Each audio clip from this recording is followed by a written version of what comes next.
This is Will Tchakirides. I'm interviewing Robert Shahid for the HBCU Radio Preservation Project. It is 9:33 a.m. on December 2nd, 2025.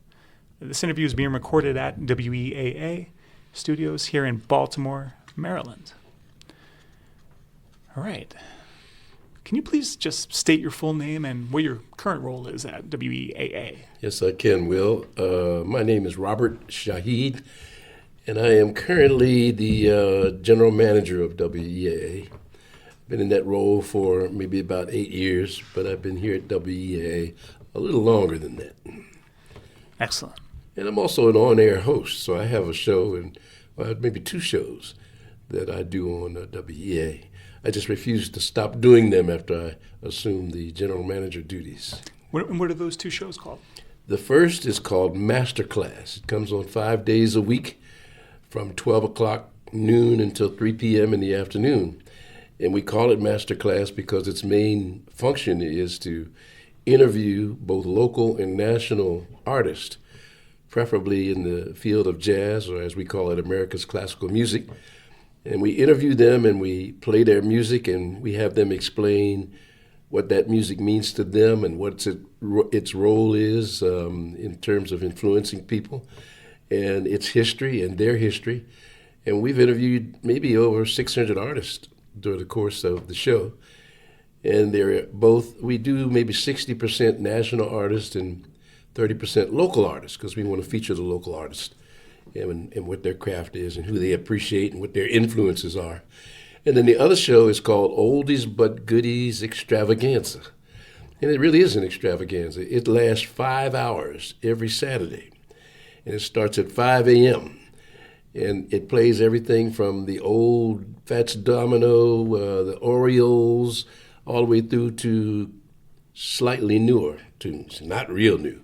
But it's definitely for the persons of my era and others. But we found that originally I didn't think that people woke up that early or would even be listening to the radio at that early. But that's a whole different demographic. And over the years of presenting Oldies But Goodies, it has become one of the most popular shows. People call in during the course of maybe the last 3 hours and they make their own requests, something from their memory bank. And prior to that, I put all my music in. It's become really, really a fun show, really delightful.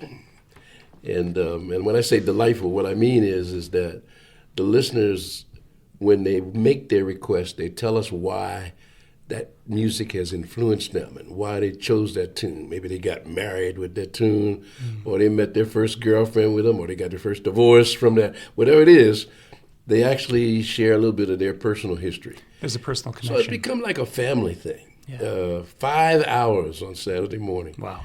And it covers the gamut. It's just not the oldies, just not the records, but it's the history of the listeners and where they come from. And since we're broadcast all over the world, we've got callers from Florida, Coconut Grove, Florida. We got family that calls in from Portugal. So they listen. They wake up at different time zones and they actually participate. Excellent. Well, let's get into your history a little bit here.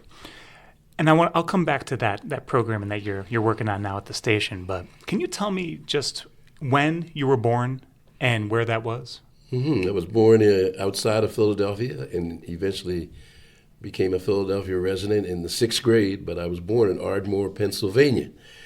And I was born in December, which my birthday's coming up, if this interview is dated, 1948. So I'm an old timer. And happy birthday. Thank you in advance. I appreciate that. I didn't see the gift. Maybe you have it somewhere. I did get one. Thank you so much, Will. Now tell me a little bit about that place in Pennsylvania, and what do you remember about it before you moved to Philadelphia? Oh, it was great. It's a small town, Bryn Mawr. In fact, the township that it's a part of is Lower Merion Township, which is where Kobe Bryant was from. So Ardmore was a basketball kind of a town, even before Kobe Bryant got discovered. People who went to Lower Merion, they were into sports. And all of the African Americans who went to Lower Merion, they were either athletes of some type, baseball players, basketball players, track runners, and some of the top athletes that you find in the national scale during that time. Now, that was 50s, but they came out of Lower Merion Township. And so I remember Ardmore as a really nice, comfortable small town. My grandfather and my grandmother lived there. My mother was born there. My father was born in Philadelphia, Pennsylvania. So when he got out of World War II, they met. As he used to come from Philadelphia through Ardmore, he'd get off the train and go to the drugstore where my mother worked and get a milkshake or something like that. The story is a long story. That's how they met, though? But that's how they met. And so I have fond memories of Ardmore. In fact, earlier we talked about the oldies but goodies. By being on the radio worldwide, I have reconnected with kindergarten classmates, sandbox buddies as we call them. And they call in and we talk about Ardmore. We talk about growing up there. My mother sang opera, and my grandfather was a part of the Philadelphia all-male choir. And so music was always in the family. So Ardmore, we would come from church, Zion Baptist Church in Ardmore. And oh man, it was a family reunion Sunday kind of a thing. And the requirement was, of course, we would eat. My grandmother would cook.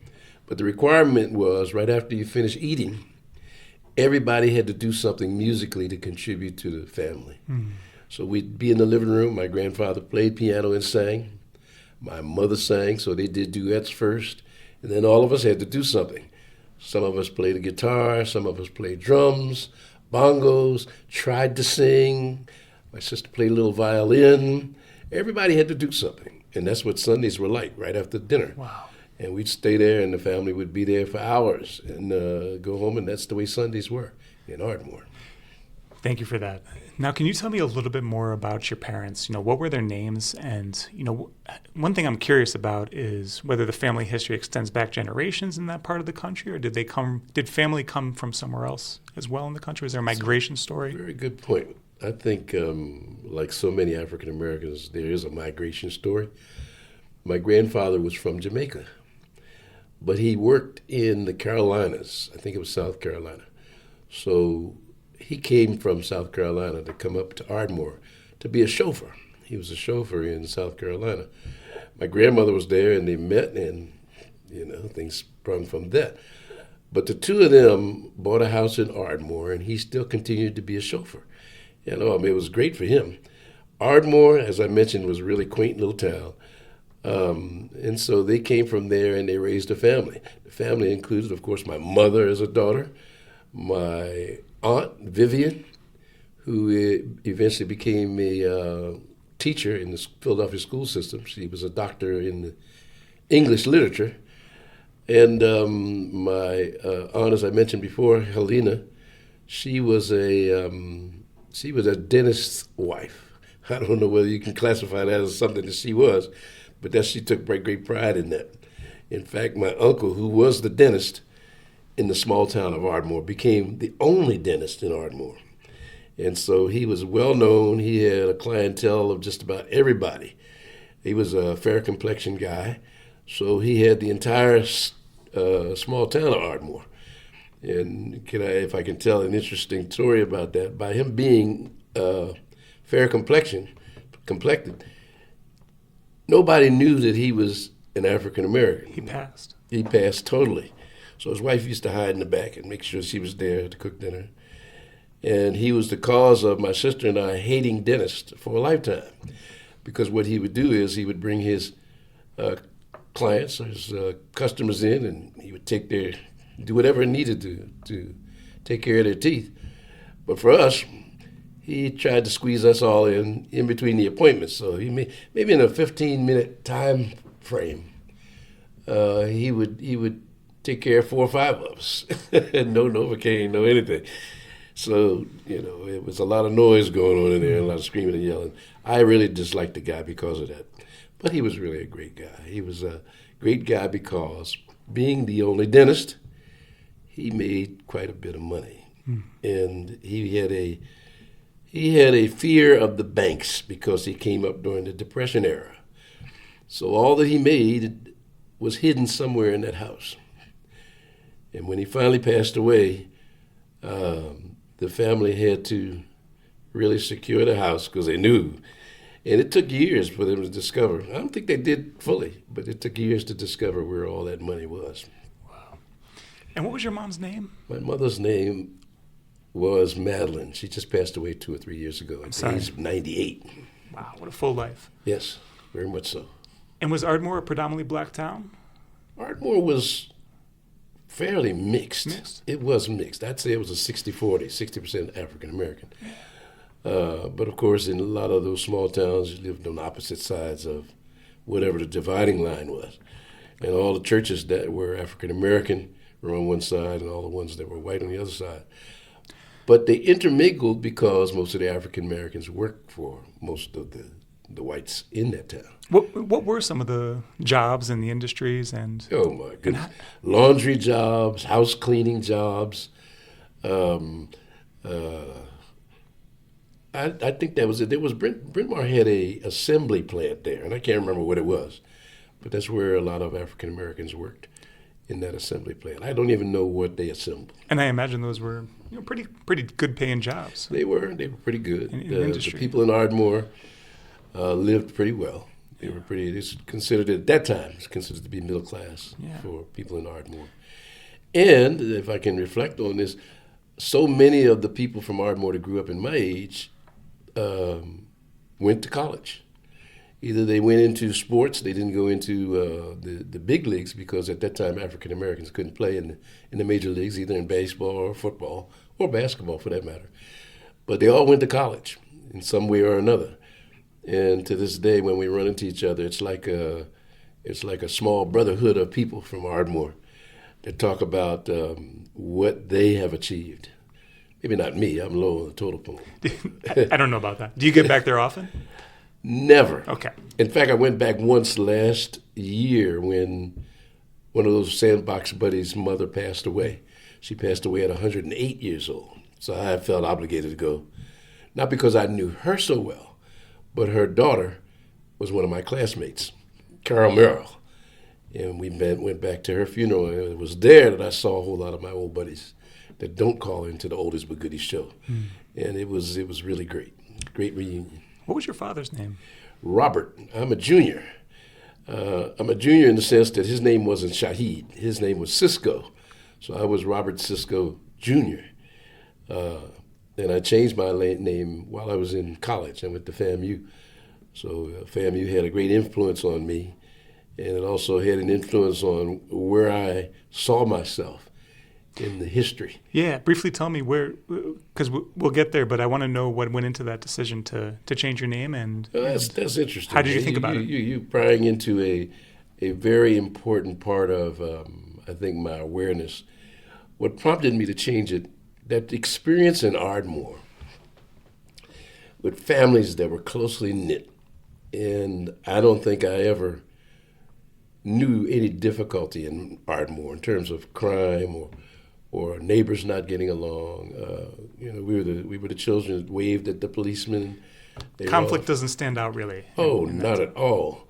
So it was a loving family environment. It was a loving community environment, and all that. And in maybe 5th or 6th grade, when I moved to Philadelphia, I saw a different picture of the world that wasn't quite like Ardmore.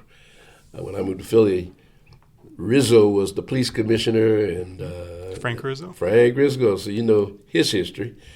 And it was a different racial climate in Philly.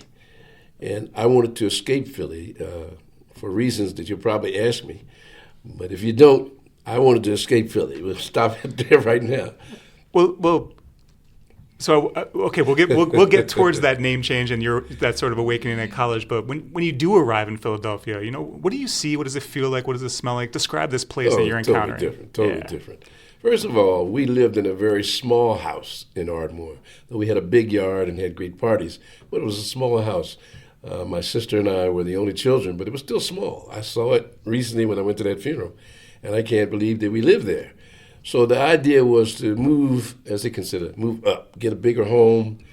And my parents were told about a great piece of property on a good street, a big street in Philly. And so they wanted to go there. What side? The street? What side of Philly? Where in Philly? West Philadelphia. West Philadelphia. West Philadelphia. So that's where we moved. And it was considered to be really progress for us as a family. I mean, we loved the opportunity to move to a bigger city, but Philly was different for me. I mean, it really was. How so? And I'll tell you what I mean about different. Of course, it's bigger. You don't have the closeness of the neighbors or the families. But the thing that affected me most was to go from the beautiful and familiar to really friendly environment in Ardmore schools. I should tell you about that too. Yeah. But Philadelphia was gangs everywhere. And for me to get into junior high school, I had to walk through 3 different gang territories. 6th grade, we're talking early 60s, yeah? That's right. Yeah. That's what it was. And so I either had to learn to fight or run, one or the other. I think I did a combination of both, depending upon what the situation was. Mm. But it was totally different. I saw a lot of prejudice in Philadelphia in terms of where you were from. What did you see? Can you describe it in a little more detail? Yeah. I mean, I saw gangs that were different ethnic groups. So it wasn't just African American gangs against African American gangs, but that was part of the history.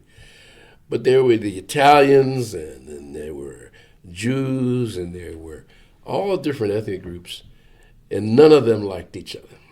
They had a history of fighting each other, and I couldn't figure out why. I really couldn't, because I wasn't born that way. I didn't see reasons for that kind of animosity between different groups of people.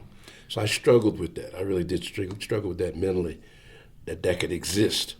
So not only did I have to fight my way to school or give up all my lunch money, but I had to reconcile why there was so much of a difference between the beauty of Ardmore and Philadelphia. And how did you do that?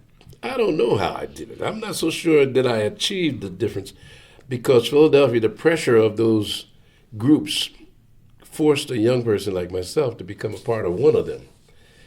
And that's the reason why I eventually became a part of one of those gangs. What was it? Can you say what it was called? The Creek, because it was right down there near Creek. And 61st in Baltimore was the name of it. And it was unique because I never wanted to be a part of a gang. And none of my friends who struggled going back and forth to school to get away from the gangs wanted to be a part too. But you have to. The peer pressure was great. My mother sent me to the drugstore one night to buy some cough medicine, and I had to walk through the gang to get to the drugstore, which is on 3 blocks away. So they were all gathered around the library, and they called me over and they said, "Listen, we saw you go to the drugstore every once in a while. You got to be a part of this, or we're going to demolish you." I mean, they didn't say demolish you. Can I say what they said? Sure. They wanted to kick my ass. That's what they said they were going to do. And of course, the choice was to join or just be. And my father always taught me, if you ever get in those situations where you have to fight, the secret to surviving is to make sure that first punch that you threw was the strongest that you could ever punch with. Mm. And everybody else will catch on that you're not to be messed with. And that's what happened with me. Now tell me more about your father and other lessons that he imparted to you growing up. My father was a gem of a man. He had a big family. I don't know the number, but I want to venture to say he had about 10 people in his family, brothers and sisters, the Ciscos. And they were from Philadelphia, although they migrated up from the South also. Whereabouts? I can't say exactly. That's a mysterious side of my family. I don't have as much history from my father's side as I do from my mother's side. Mm. But he was a hard worker, as all his brothers were. And he eventually got a job working at what was known in Philadelphia as food fair stores. Eventually they became Pantry Pride, but it was a store that gave African Americans a chance for upward mobility. So when he first started out pushing the carts and all that kind of stuff, he eventually became a produce manager. Mm. And so he was in charge of the quality of the produce, the displays, the choice of the vendors that supplied the store. And he became really well known. I mean, when they went to food fair stores, which was on City Line Avenue in Philadelphia. City Line was the dividing line between Ardmore and Philadelphia. And when people wanted produce, he was the person that you go to. They would all, whether they were white or black or whatever, you got the best choice of fruits and vegetables from produce if you went to Bob Cisco's, and he would pick it out and perfectly. In fact, he taught me, I don't know how much detail you want me to go into, but he had a unique method of picking out ripe watermelon that nobody else had. And what he would do was he would take a watermelon and take a broom and pull the straw out of the broom and lay it on the top of the watermelon. And if the straw bent around the watermelon, it was good and ripe. But if it didn't, he wouldn't sell it. And the theory was that watermelon, of course, has water in it. So the water attracts straw and wood. And that straw from the wood, it was wooden brooms now, not like the plastic ones we got now. Sure. It would bend around that watermelon, and he would have the best watermelons that you could sell. So he had a whole lot of little secrets like that, how to pick a banana that was close to being ripe, or all that kind of stuff. He became an expert at that. And he went to World War II, which is another story about my change. Do you know what branch he served and where he ended up going? He served in Italy. Okay. And he was a sergeant in Italy, and he has so many stories about what it was like to serve the troops in Italy. I have among my collector items that he brought back, a German helmet that was painted by the Germans that he took off of one of the soldiers. I have several of Hitler's books that he distributed to some of his officers as rewards for whatever. He confiscated all this stuff as they invaded the territories and did it. Yeah. Now the story he tells, which comes back to something we haven't shared yet, and that is my reason for trying to reconcile this difference in racial influences.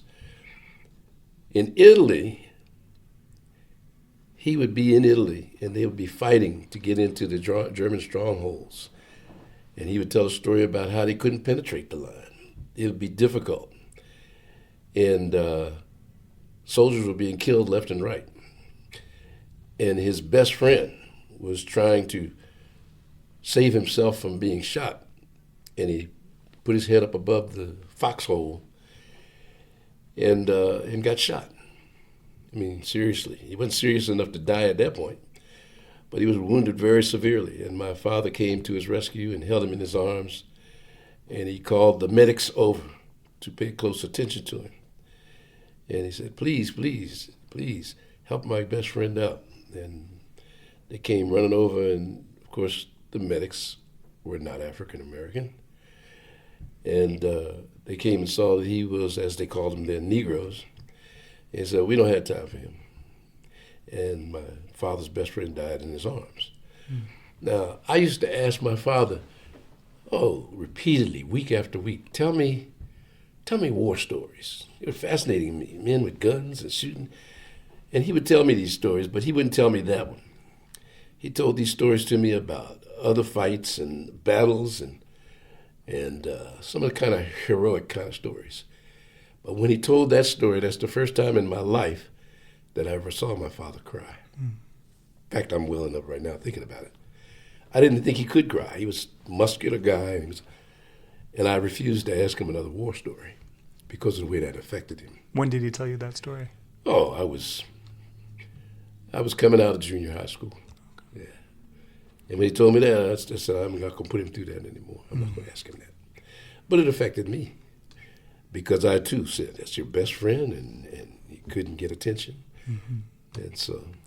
And how did that kind of shape how you thought about race and that journey you're kind of alluding to? I couldn't reconcile it. Yeah. It didn't make me angry. It just brought up so many unanswered questions from what life was about, what justice was about, what love was really about. What is love about? I think love is about appreciating the value that the Creator gives to each and every one of us as human beings. And appreciating it, the more you appreciate it, the more you love. And I think you start out from the premise of appreciation and have somebody else take you away from that appreciation. And in most circumstances, as we relate to each other, young people and old, whatever, you start out really being curious. And the curiosity is because none of us are the same. Each of us are created. My fingerprints are different than yours and his and everybody else's. But that appreciation comes from recognizing that those differences are really what educates us and makes us better human beings. Because those differences tell us, number one, about what we can achieve and be if somebody's better than you or have a trait that you admire. And if you run to someone who has one that you don't like what they're about, it tells you what to avoid. But we grow from the people that we relate to. We become better human beings. So I don't want anybody to be like me. I want everybody to be themselves, and I learn love based on that. So love became very important in my life because it was the way of not only discovering the beauty of other people, but it also helped me discover myself. And what my own potential was. Thanks for that. Tell me a little bit about your siblings and your relationship to them. I only have one sister. Many cousins, but one sister, and she's younger than me. 4 years younger than me. And what's her name? Emily. And Emily and I grew up together in that little small house in Ardmore, and we became buddies in every sense of the word. When you have cowboys and Indians, whatever it is, she was always the lesser partner. I was the leader. You're close, though. Yeah. But we were very close. And that closeness between her and I extended to the other people in Ardmore because we had a lot of friends. All of her friends in the classes that she was in became my friends. And all of my friends became her friends. So we all played together. And as I never admitted this when I was younger, my sister and I were probably more well-to-do than others. We always thought we were the richest people in Ardmore. Of course, we weren't. We found out we were probably the poorest. But the way my mother and father treated us, example, every Halloween, when we dressed up, my sister and I would sneak back to our house because we had more candy and treats than anybody. My father worked at that grocery store and was a produce manager. So every one of the truck drivers that brought candy and stuff to the store, they gave my father cases of it. So he would have in the back porch cases of candy. And when Halloween came, he spread it out. The tables were full. And the kids, they didn't pass them out at the door. The kids came in and just walked through the house and picked what they wanted. And whenever something ran out, he'd go back in the back. I tell you, it was like going to heaven. And the other kids loved it, but we were kind of, we'd go to other people's houses. They did passing out popcorn or M&Ms. But come to my house, my father laid it out. So all the kids appreciated my house, my father and mother, and we appreciated them too. Did you still feel that sense of affluence when you moved to Philadelphia? Did that change? From my family standpoint, it didn't. It continued. Yeah.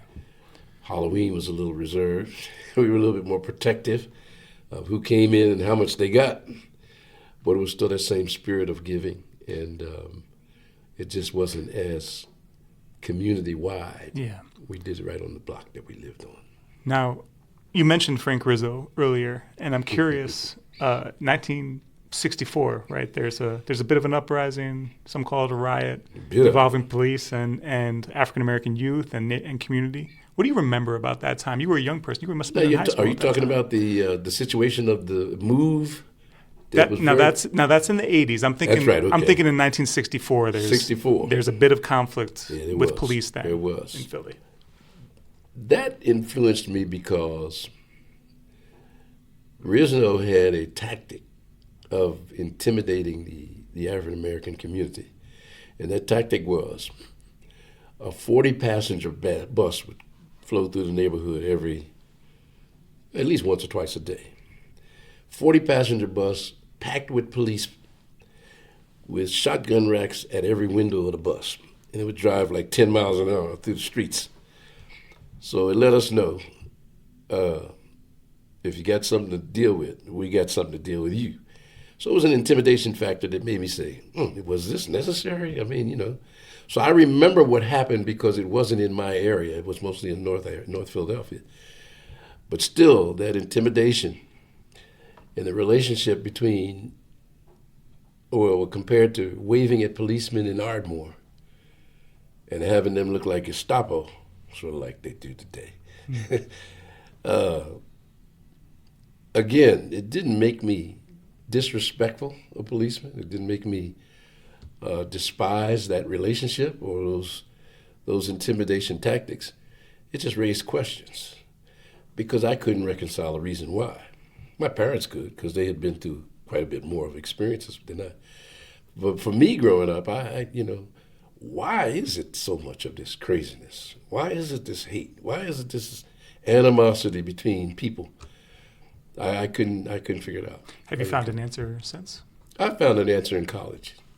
Okay, that's why I changed my name. I'm glad you said that. Let's take it to college. You know, Florida A&M. Yes. What went into that decision? Were there other schools in play for you, or? Morgan, right here, Morgan. I applied to 2 schools, Florida A&M and Morgan. And as I mentioned before, I was in a gang. And those experiences in the gang got to be really, really life-threatening. I was a part of them. Yeah, how so? Well, we would carry guns like they do today, and we would go out and go into other gang territories, and none of this was what we wanted to do. It was just peer pressure. Mm-hmm. This was the culture of gang life, and several of my friends got shot and killed, and it never crossed my mind as to whether or not it was right or wrong. It became the culture of Philadelphia. But inside, it really, really troubled me in terms of my own appreciation of life, appreciation of other people. And I couldn't stay in that environment. It was troubling mentally. And so I applied to go to these 2 schools, Morgan and Florida A&M University. And my counselor at John Bartram High School in West Philadelphia, unbeknownst to me, refused to send my applications to those colleges.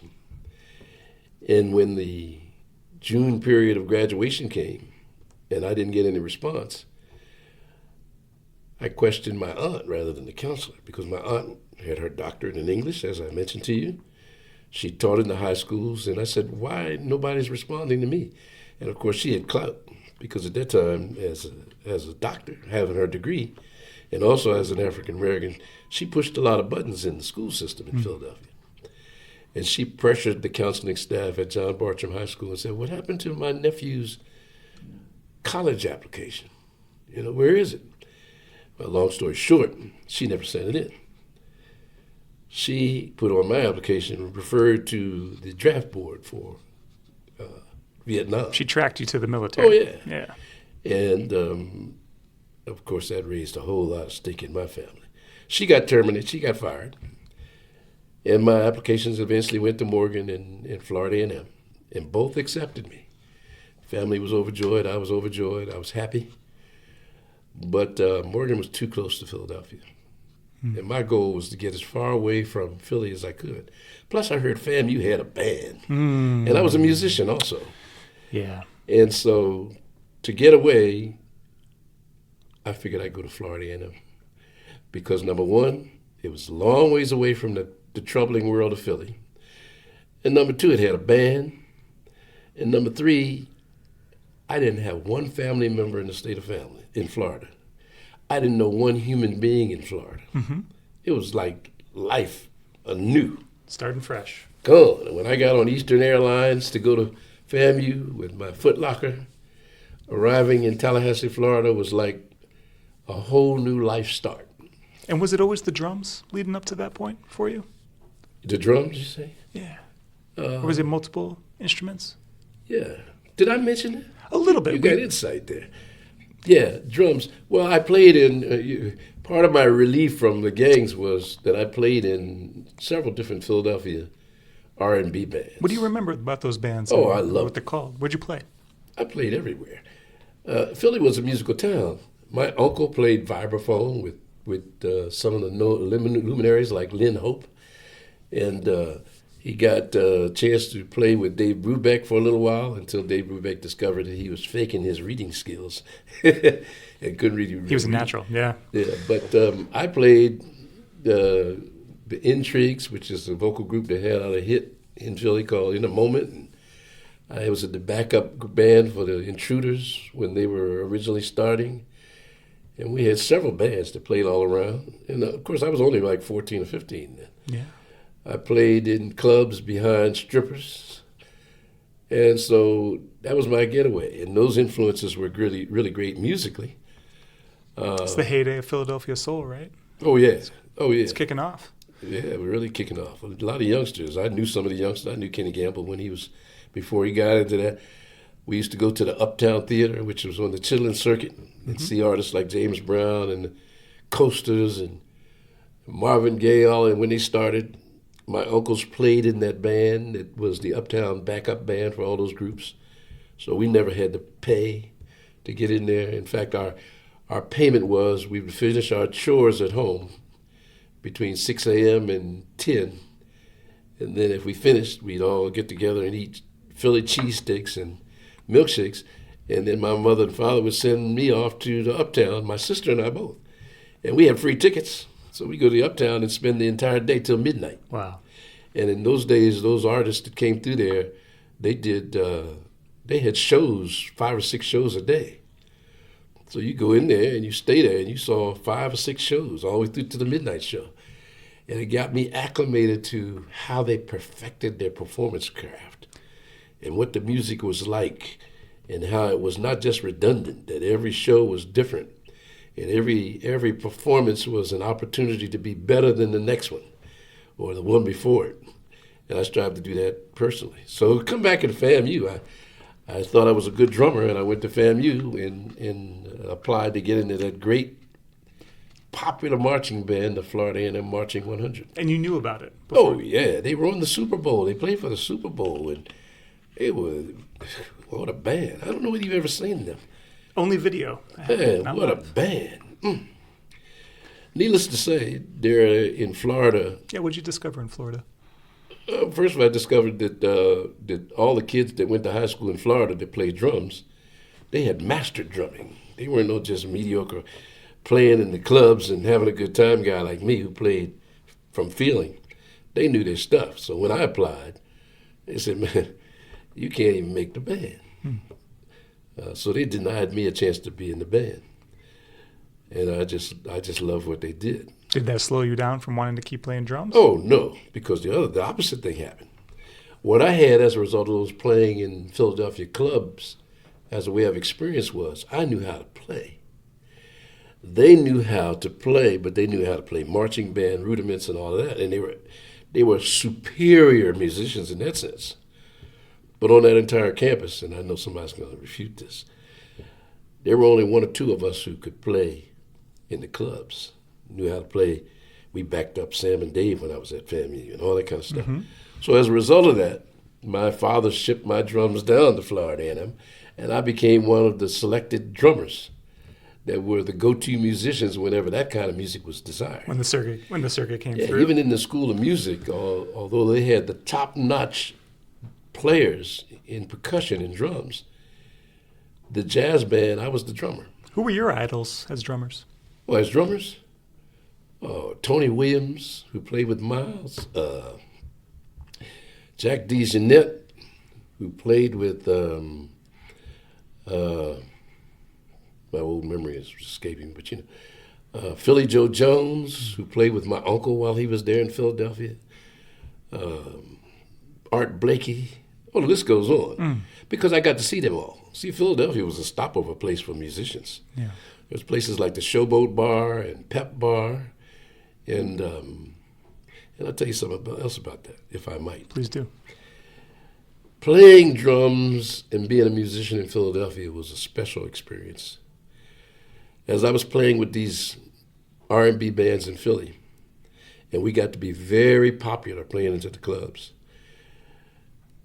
they eventually required me to be a part of the union. because you're making money in Philadelphia. What used to happen is the union would send a representative into the club, and when it came time to be paid for your work, he'd take 50% of your pay because you weren't a union member. So it was just, it's just no other thing to do but become a union member. Yeah. And in Philadelphia, there's this famous place called the Clef Club that still exists in Philadelphia. The Clef Club originally was the club that existed in the basement of the Union Hall on Broad Street. So musicians from all around at 2 a.m. when all the clubs closed, they would go to the Clef Club and just hang out. And that's what we did prior to joining the union. And what they would force us to do, ask us to do, is to go up on the stage and audition. And if you were auditioned, then you can go up and take the test to become a part of the union. And because my uncle was a vibe player and he knew Philly Joe, all those kind of famous artists were right there in the Clef Club. And they were drinking and doing what else musicians do. I didn't drink. I just loved the music. And they asked me to audition. And I played. And they listened. They criticized. And they took me upstairs to the 5th floor and made me try out. And I got my union card. Now, all that comes back to Florida A&M. Having those experiences made me unique among drummers in Florida. And all the best performing opportunities were mine, simply because of those experiences in playing with musicians in clubs and entertaining people and perfecting that kind of entertainment craft. Yeah. Tell me about the New Philadelphia Jazz Quintet. Was that your outfit in Philly? We formed that band in Philadelphia. When I say we, I lived on this new house in West Philadelphia. And down the street from me, maybe 6 houses or so down the street from me, there was another gentleman who was an aspiring musician named Ronnie Gilliam. Ronnie played trumpet. And the two of us would hear each other practicing. And he would come visit my house, and I'd come visit him. And eventually we said, we can't just play together, because I had drums in my basement. He played trumpet and drums. That's not a band. But we recruited a bass player, and we recruited some others, and there was a guy named Jay Thompson who played vibraphone. And we used to rehearse in my basement, and eventually we became the New Philadelphia Jazz Quintet. And we, too, would play all around, everywhere, because all of us individually had opportunities to play in the R&B bands. But together, we got a chance to play in the Clef Club and Sahara Club and the Showboat Lounge and Pep Lounge, because they were the jazz clubs. And being union members now, we were doing really okay. In fact, Ronnie Gilliam was such a great trumpet player that I can vividly recall that we were at a Boy Scout grand meeting of all the Philadelphia Boy Scouts. And they had a young trumpet player that was supposed to play the taps or whatever it is that they play to kick the meeting off. And this kid had rehearsed trying to do it, according to his mother, for months. But when it came time to do it, he was so nervous he couldn't play. His lips were trembling and he couldn't play it. So Ronnie, with our band, stood behind the curtain and let the boy hold the trumpet to his lips as he played the taps behind the curtain. And the crowd gave the boy a round of applause.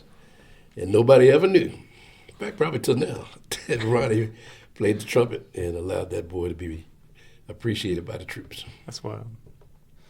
Okay. Tell me about the difference between Tallahassee and Philly. That's a big change. You're going down to the South. It's a humongous difference. Yeah.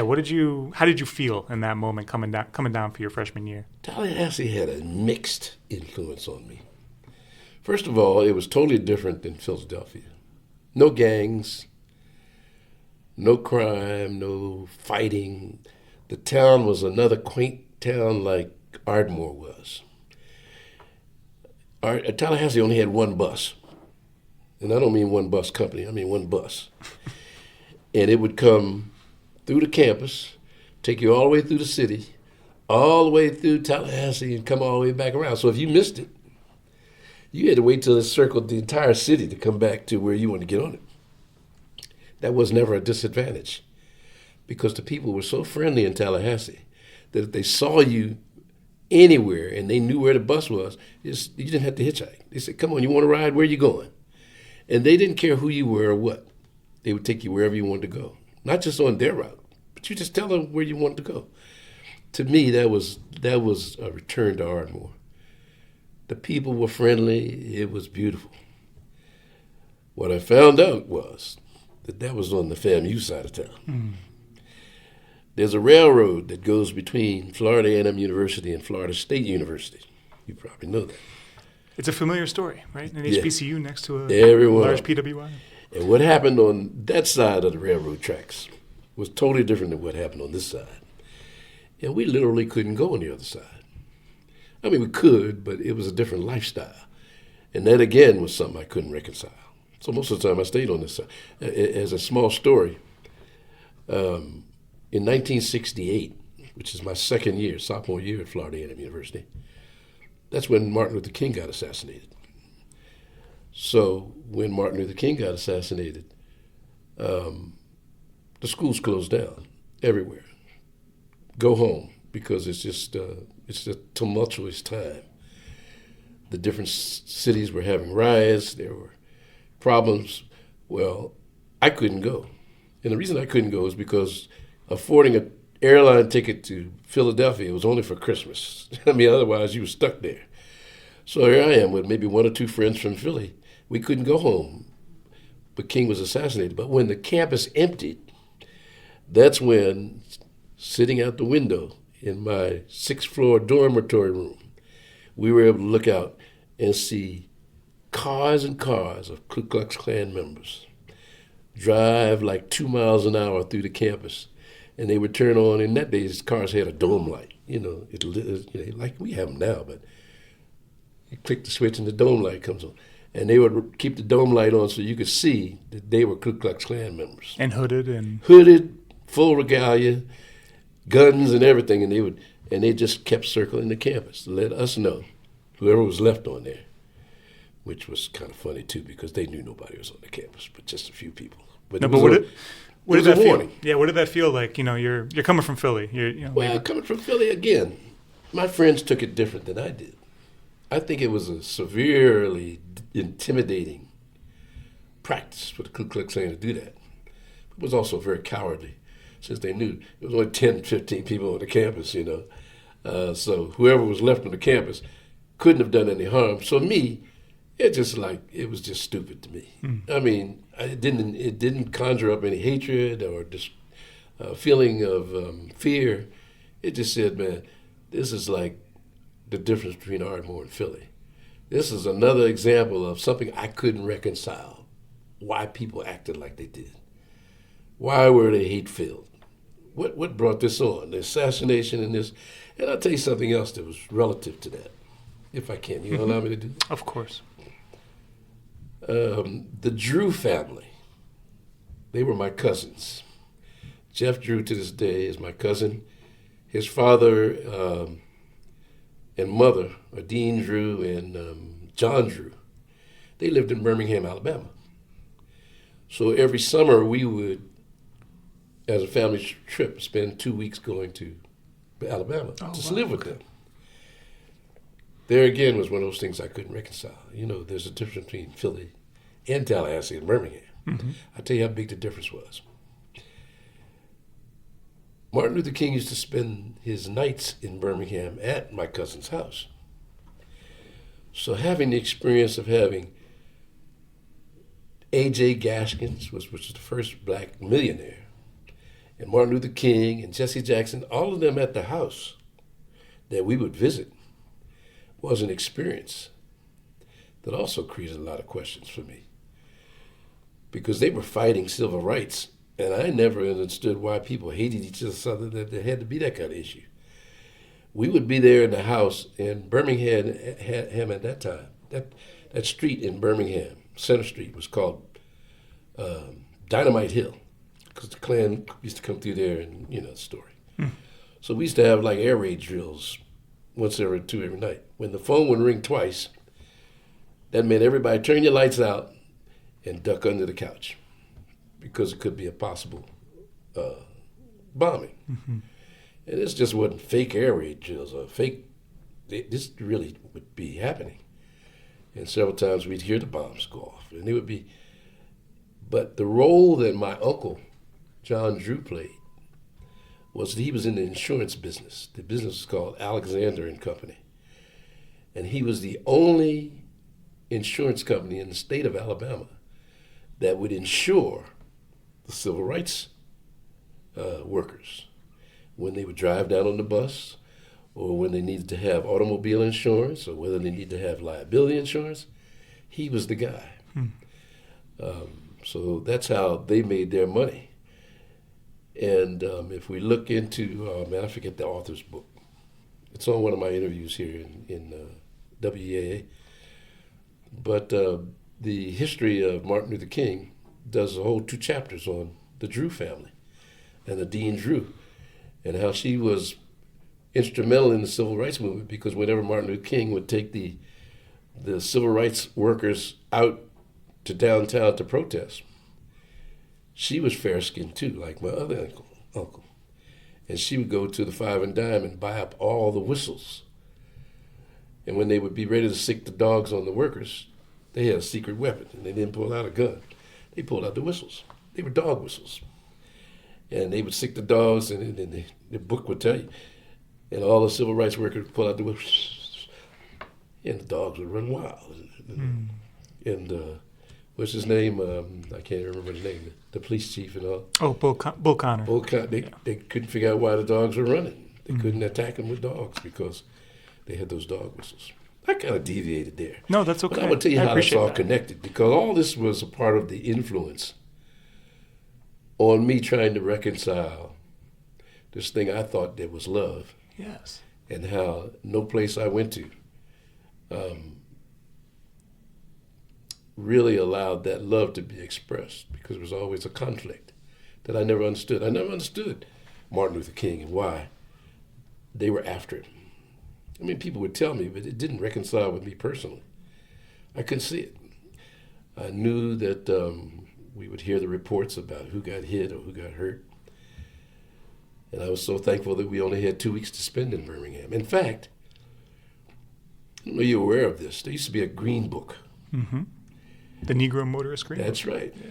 Smart guy. Well, the trip to Birmingham we did in a car.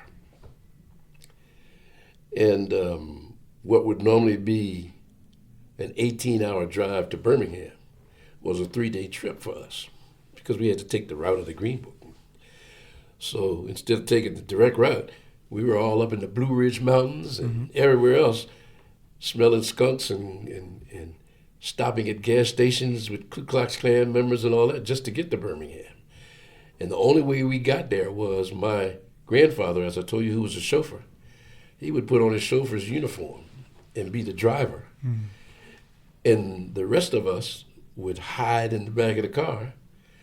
And people who were observing us in some of those prejudiced towns would never know that there were kids in the back. In fact, I got a scar on my stomach now, because if you know anything about those old cars, the transmission was not under the car, it came through the car. So there was a big hump in every car. And if you lay down on that hump in the back seat, you feel the heat of the transmission. I remember my sister, I mean, the burn mark's still there. You had to spend a half hour, an hour in there before you get out of the towns. So there's another story about not being able to reconcile why. As a little kid, I couldn't figure out, why can't we just go to the gas station and get gas? Okay, well, let's take that reconciliation, this journey. I like this through line. We're going down to Florida A&M now. Now, describe that HBCU, that culture. What are you seeing? What's homecoming like? What world has opened up to you at Florida A&M? FAMU was a source of great pride. Bob Hayes, the fastest human at that time, he graduated from FAMU. The football team, Coach Jake Gaither, was known as the winningest coach in black college football. The Florida A&M Marching Band, the Marching 100, the best band in the land. I mean, to watch them perform was just phenomenal. 100 steps per minute. I mean, And not only watching them and seeing them perfecting their craft on the field, but to be there witnessing night after night the grueling rehearsals that they went to get to that point represented to me the epitome of black excellence. And I talk about black excellence not only in sports, as I mentioned, or music with FAMU's marching band, but there was the School of Business and Industry, which was headed by Dr. Sybil Mobley, the first African-American CPA in the state of Florida. She went around and she just didn't enroll students in the School of Business and Industry.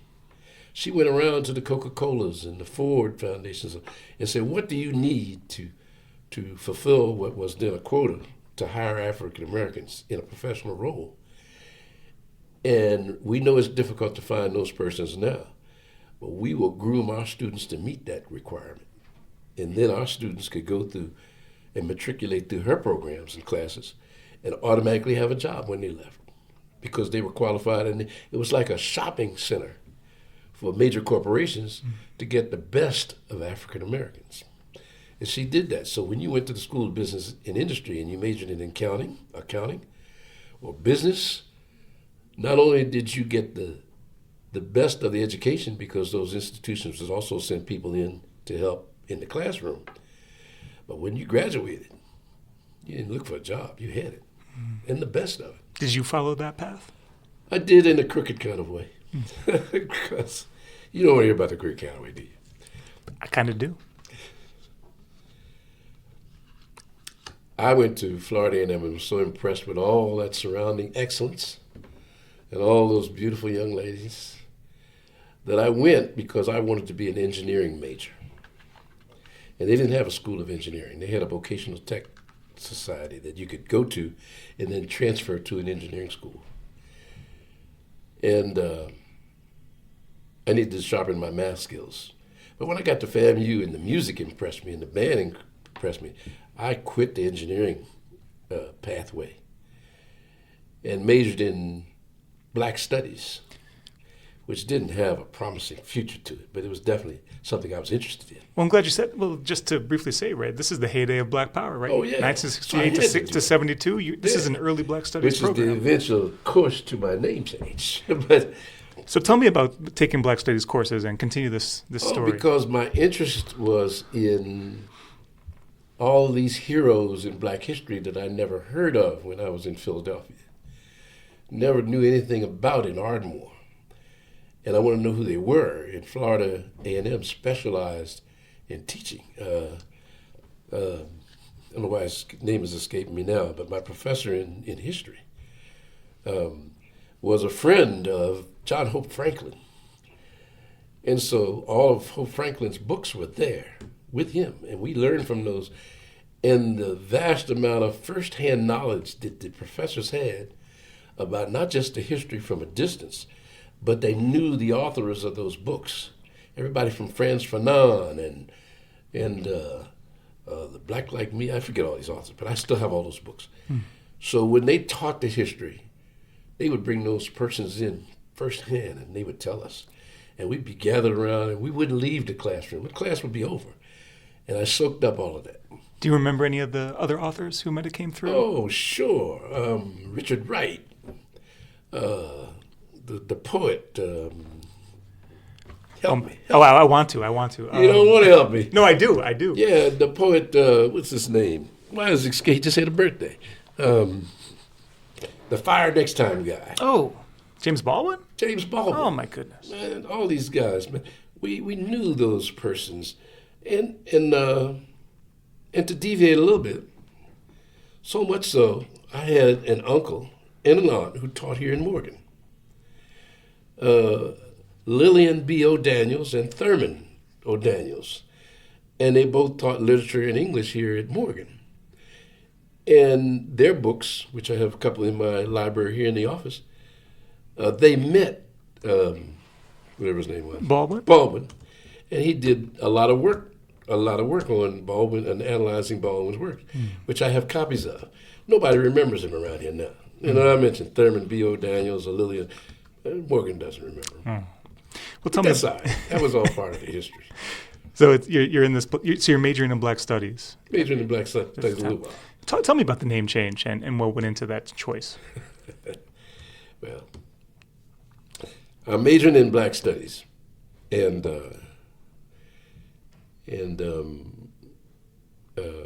Dr. Mobley, who's in the School of Business and Industry, was in her heyday developing that School of Business and Industry. And she had a son.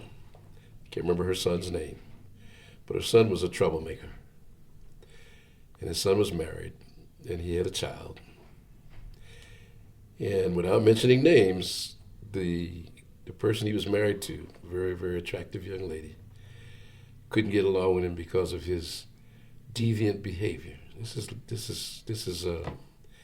is Dr. Mobley's son, and I fell in love with her, and we stayed together for a while, and we would talk about this reconciling of the love that her family shared and my family shared in upbringing in the tumultuous racial climate of Tallahassee in the civil rights movement. And we became immersed in sharing books and going to Florida State University and dropping books out of the library window so we could read them and take them home without checking them out. So I became a major a thief from Florida and Florida State University. I still have some of them, so if you want to charge me now, it's too late. But we had a collection of books on history that we would not just read, but digest and talk about and try to say, why was this necessary? And during the course of that time, Florida State University's Student Union Association, Black Student Union, which consists of about 20 people, they invited Louis Farrakhan from the Nation of Islam to be a primary speaker. And he went to Florida State to speak, and I think 6 people showed up. So we're in the big auditorium of Florida State University, and Louis Farrakhan speaking to 6 people. And you would think, at least if I was speaking, that I wouldn't have much to say to 6 people. I'd sit down and talk to them and exchange ideas and go on back home. But he didn't do that. He spoke for 2 hours, and he captivated the 6 of us with his speech about why there was these differences, according to that old theory of the Nation of Islam. And black excellence is how you escape that difficulty, because the white man was the devil, and how you reconcile your achievement as a black man was to recognize what you're dealing with as an enemy and oppose that by being better than. So those guys like me who had 10 quarts of wine in my dorm room, and and all that kind of stuff, put that stuff aside and concentrate on the excellence. And it got me. Not so much that I changed, but it was influential. And how has it guided your life and your approach since? Well, what happened was I went back to FAMU, and we got with the student union at Florida A&M. And I influenced them personally to invite Louis Farrakhan back. So the following year, during Black History Month, we had him come back. And at that particular occasion, we went around and told people about it. And the place was packed. And I took my reel-to-reel recorder that I use for music events, and I recorded it. And I must have passed out 8,000, I'm exaggerating extremely, but copies of that tape, which to this day influenced so many people to be inclined towards that Nation of Islam philosophy. To this day, people write me about it. Mm-hmm. Now, I'm no longer in that philosophy, mm-hmm.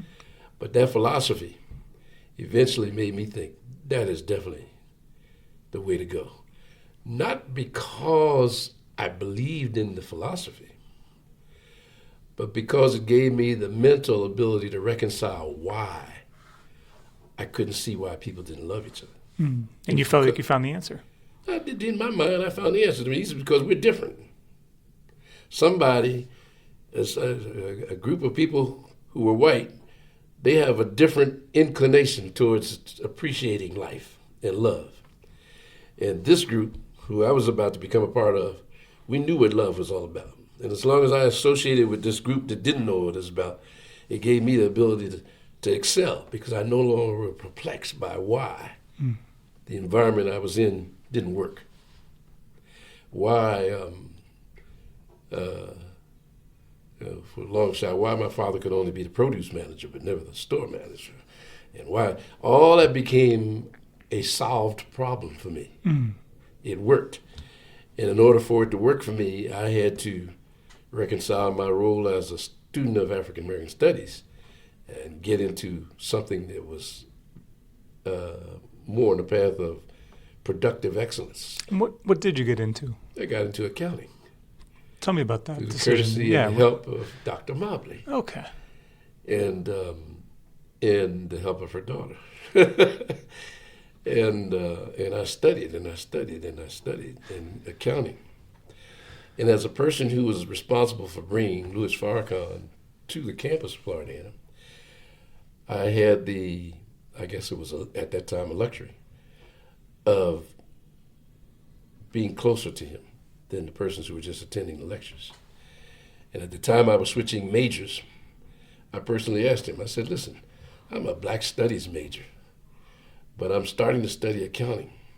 And I don't know which one is more justifiable in the role of an African American who wants to achieve great things in life. And his answer was, they both are the same. If you're an accurate recorder of history, then you can be an accurate recorder of numbers and business. And both of them are equally needed, because there's been a deficit in accurate history. Mm-hmm.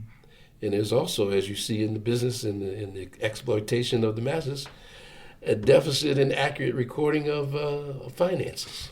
Yeah, as an accountant, where do you see that discrimination or institutional racism playing out within the world of finance and within accounting? I see it I saw it in the very practice of capitalism. Talk about that. Because capitalism, is a great concept. But to achieve in the capitalist society, somebody has to be the giver, and the other person's got to be the taker. Somebody's got to be buying, and somebody else is selling. And as long as you separate the buyer from the seller eternally, then you can make some people rich and other people eternally poor.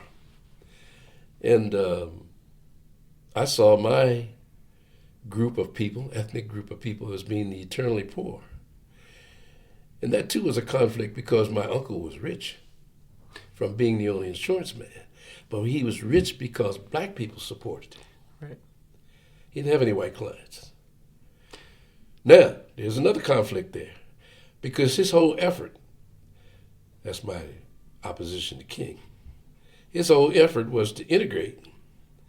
And the result of his achieving integration made all his Black clients buy white insurance. Mm-hmm. So he no longer was rich. So I was inclined to believe you better support your own, mm-hmm. which was another attribute of that then Nation of Islam's philosophy. And so my accounting was an attempt to create a business environment that would duplicate what my uncle was doing, but keep it among African Americans. And it served me very well to make a big jump. Yeah. Coming out of FAMU, I was brought to Baltimore to be an accountant. Who brought you? A very, very close friend of mine, who also at the time was in the Nation of Islam, Mike, who I won't name his last name simply because he's an executive in the insurance industry right now, mm-hmm. In Philadelphia, as a matter of fact. Mm. And he now heads up one of the top 3 insurance companies.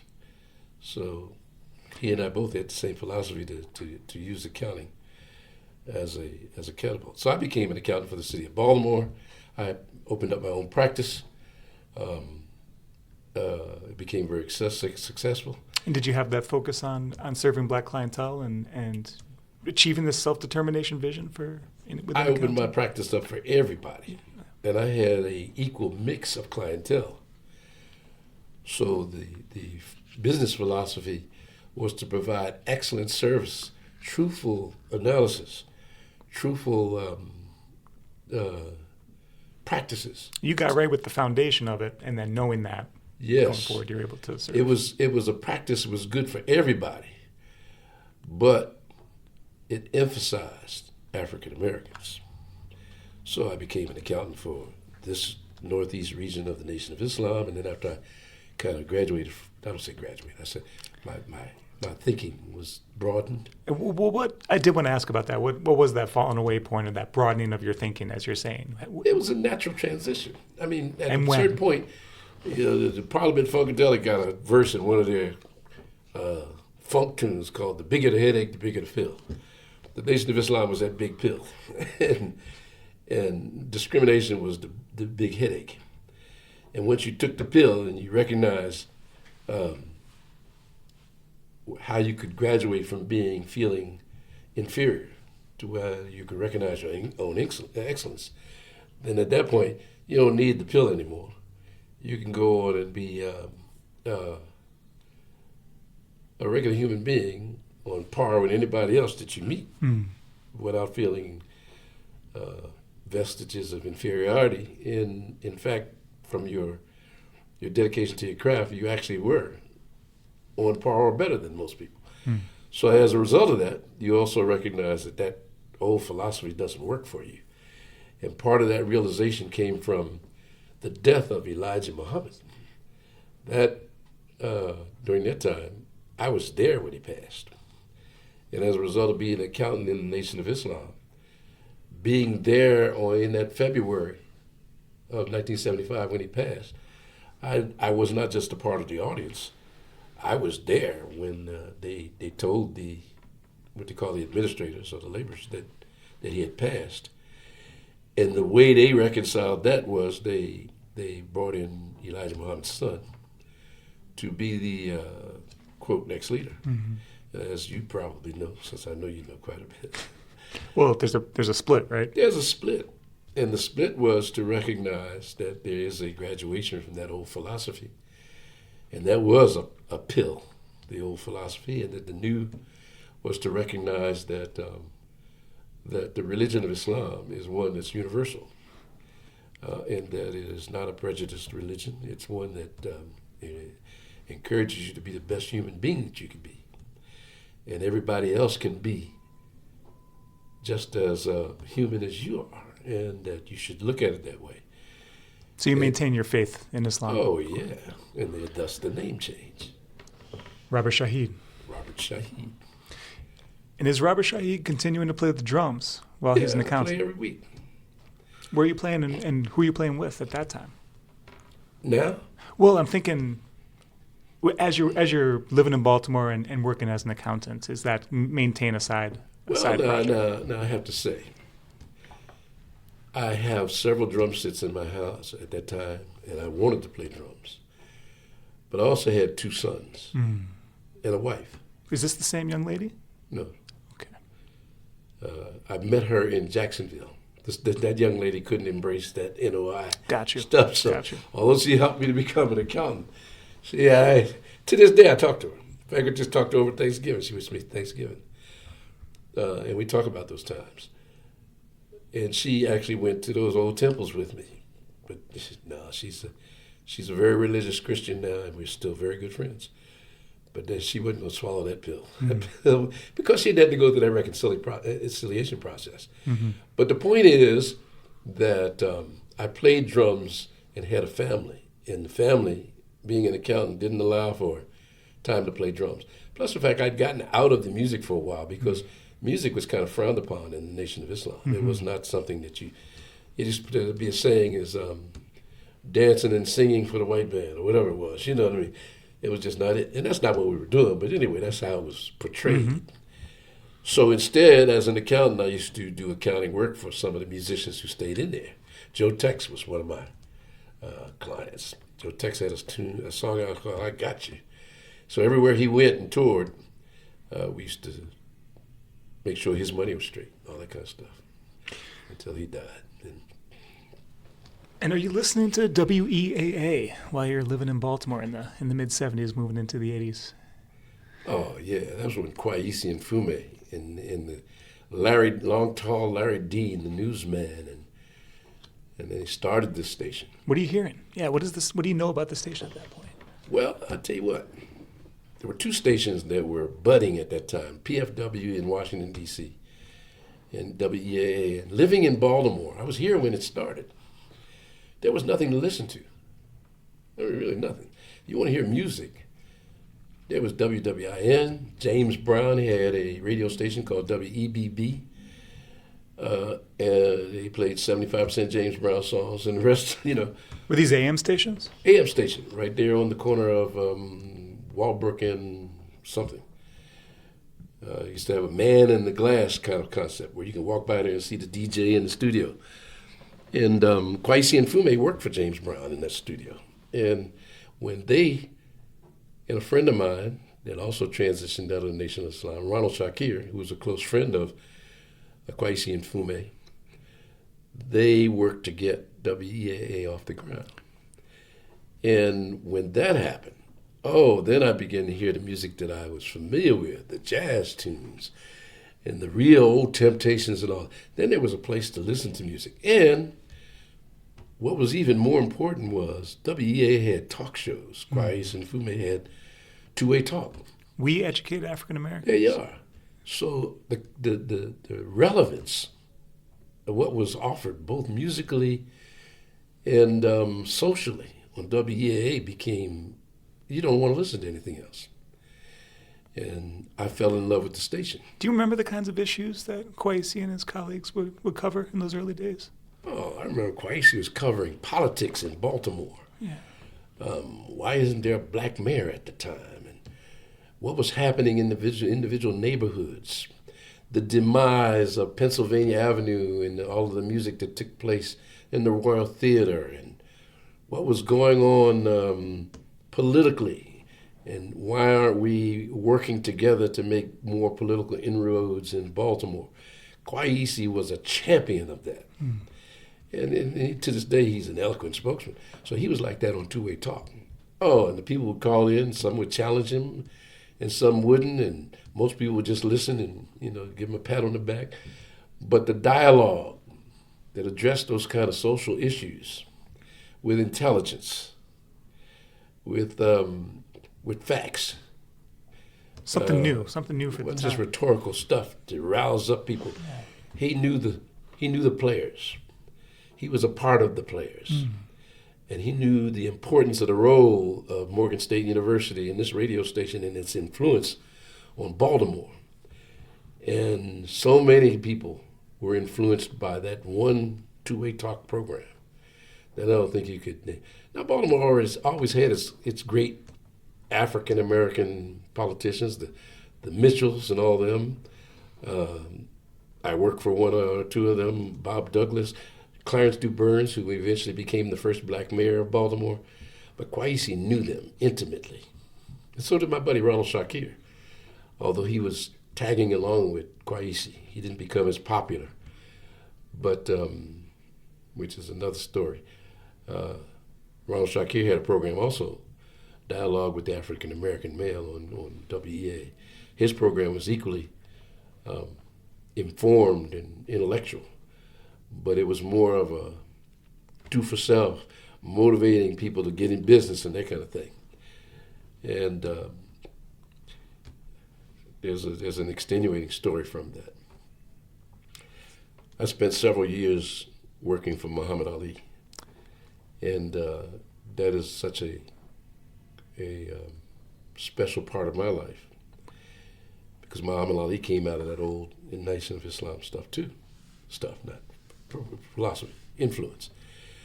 Ronald Shakir was, unbeknownst to the public, Ronald Shakir was Muhammad Ali's personal spiritual advisor. And the two of them would talk about grooming Muhammad Ali to appreciate what the broader concept of Islam was all about, which influenced Ali. Now, a lot of historians don't know about Ronald's influence, but Muhammad Ali used to fly in just to be with Ronald Shakir so that Ronald Shakir would keep Ali from not being aware of what this transition was really all about. The universal appreciation of the universal brotherhood of man. And as you probably know now, Muhammad Ali embraced it thoroughly and actually was a champion of that through the rest of his life. But Muhammad Ali was also a businessman. And Ronald Shakir talked Muhammad Ali into opening up a chicken chain called Muhammad Ali Rotisserie Chicken, of which I was the chief financial officer, which gave me a chance to ride around with Ali in the car with me while we talked to business. Ali never wanted to talk business. It was all about fun. What would you talk about? Yeah, what's that Oh, like? man, it was a delight. Ali had a personal photographer named Howard Bingham who used to sit in the back seat because he took pictures of Ali no matter where he went. That was Howard Bingham's life passion, to continue to take pictures of everything Ali did. So we would have the so-called executive of Muhammad Ali Rotisserie Chicken, Howard Bingham. They'd be in the back seat, and Ali would be in the front seat with me, and I'd be the driver because I'm the low man on the totem pole. I'm just a financial officer. And we'd be driving, looking for locations to open a store. And Ali would be cracking jokes. I mean, everybody was talking business. I wonder if that's a good store. Do you think the market is good for... Not Ali, he'd be cracking jokes. And then he would get tired and he would fall asleep. And the snore would keep getting louder and louder. And Howard Bingham would lean up and back to my ear and say, I have to warn you while you're driving that Ali has been punched in the head so many times that he goes into a deep sleep. And if it gets too deep, when he comes out of it, he thinks he's in the ring with Joe Frazier. And he begins to hit everything in sight. So if you see him swinging, you just try to hold your right arm and block him because it's going to be really serious. So I'd be sitting there driving and kind of trembling. Sure enough, Ali would be in a deep sleep and it'd get louder and louder. And all of a sudden, rah! Man, I could hardly drive. I'd be worse swimming on the road highway, and everybody in the back seat would be laughing and cracking up. You fool. So it was fun. Being with Ali was another special thing because as we chose vendors to be a part of the chicken chain, buying henny penny ovens and getting craft foods to be a part of supplying the restaurants, they only did it because they wanted to be associated with Muhammad Ali. So we would get the best prices. Everything was because if you just let us take a picture with Ali, oh man, and there was not a human being that would see Ali and not love him. And he did it equally with them. He'd stop the car and make all of us pour our money out of our pockets to give to a homeless person. They didn't see. So here was a man who, in my transition from that old big pill to finally being in an environment where the people, Muhammad Ali particularly, but the rest of them, actually practiced this genuine loving brotherhood that I was missing. This Ardmore, Pennsylvania reconciliation was never there. And the transition from that to living in Birmingham, going to visiting Birmingham and family being with Dr. King and looking the Klan go through the campus. And now, here's a guy actually practicing now what I thought was what everybody was supposed to be a part of. Man, that was a dream life. Radical love. Oh, my goodness. Man. And how long did that last? Not long enough. Because of internal factors. Bad management on the part of the poor management of the CEO, who had more aspirations for personal gain than fulfilling what Ali saw in the picture. Thank you for that story. Now taking it back to WEAA, how do you think about, and looking back on the history, how do you think about radio, black radio, HBCU radio, and its place within this ecosystem of black self-determination, black power, as the 70s are progressing? What a great question.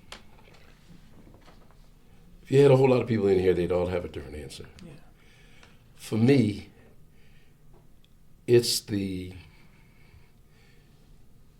opportunity to share inspiration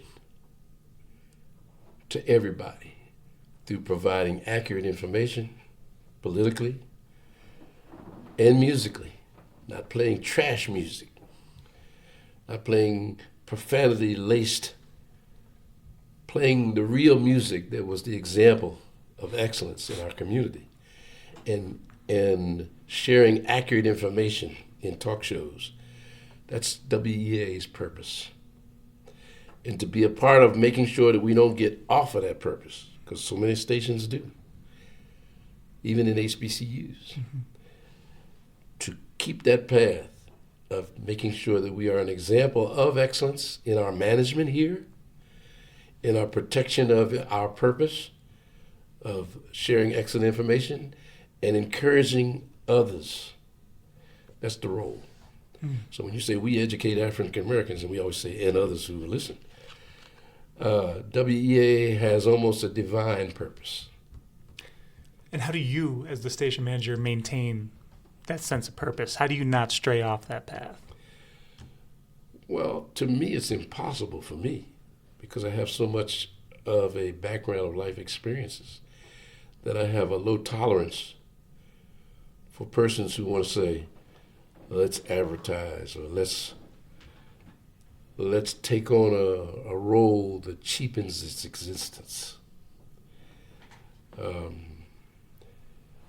So to do that, what you do is you look for in the pool of available management resources, website designers, underwriters, talk show hosts, radio hosts, choices of music, accountants, grant writers. You look for the people who have and share that concept. They subscribe to that vision. Don't settle. Don't go after something if it doesn't fulfill our role. And it's not a difficult thing for me to do as a manager because we have been, I'm going to say blessed, but that's a good word for me to use, to have the kind of staff that actually embrace that role for WEA.